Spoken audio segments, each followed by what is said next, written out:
very short, very simple gospel, but yet very profound. It tells us that there was a tax collector named Matthew.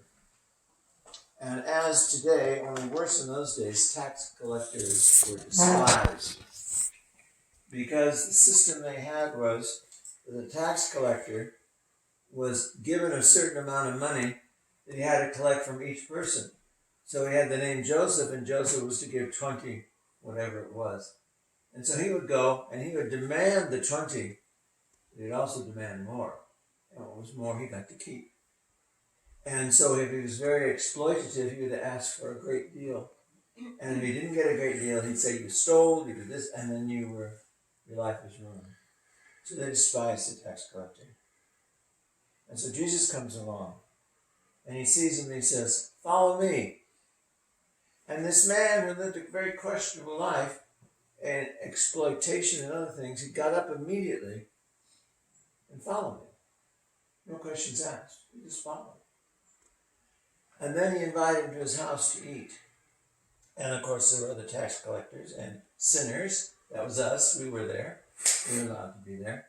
And all the others that were allowed to be there. And they were horrified. The Pharisees, who kept the law very rigidly, were horrified to see tax collectors and sinners. And the Lord told them very clearly, it is not the ones who are whole and well that need to be in prayer. It is the sinner and the sick. And how true that is. We are so sick. And it isn't that most of us, maybe I don't know you well enough, but most of us haven't committed murder. And most of us have not done all kinds of vile things. We just creep along and take our little part and stick it in our pocket of our life and say, I'm coming later, Lord. I'm very busy. We do not keep two things in our mind and in our heart that cause us to live such indifferent lives to God.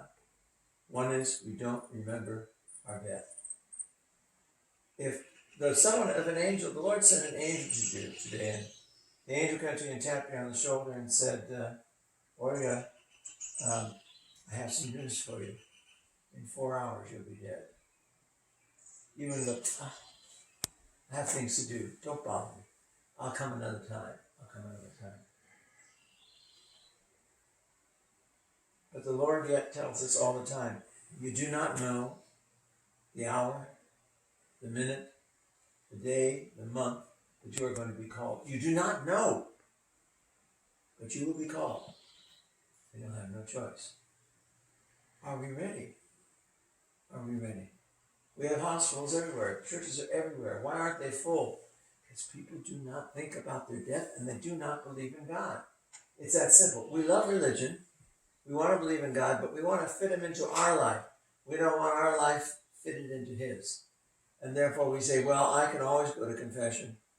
God understands. God didn't mean that. I want to know how we all know so well what God meant. We don't even know who he is. We don't even talk to him. We say, but God didn't mean that.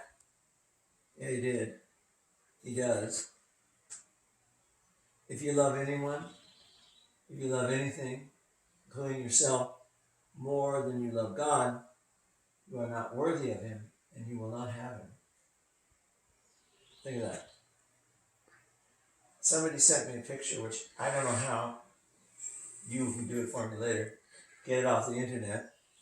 There is a person in hell, and it looks like lava. I mean, it's all red and burning in there, like this in hell.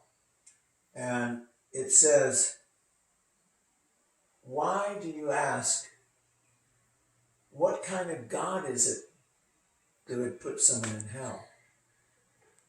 And underneath it says, and there's a question that's asked, why would you choose hell when you can have God? It's not God that chose you to be in hell. It's you who chose what you want at the cost of your own soul. You gotta wake up. I'm not trying to be a prophet of doom and gloom today. I'm trying to wake you up. It's so nice out. You can't just say, oh, this is great. Let's say, how great, how wondrous are thy works, O Lord. and wisdom you have made them all.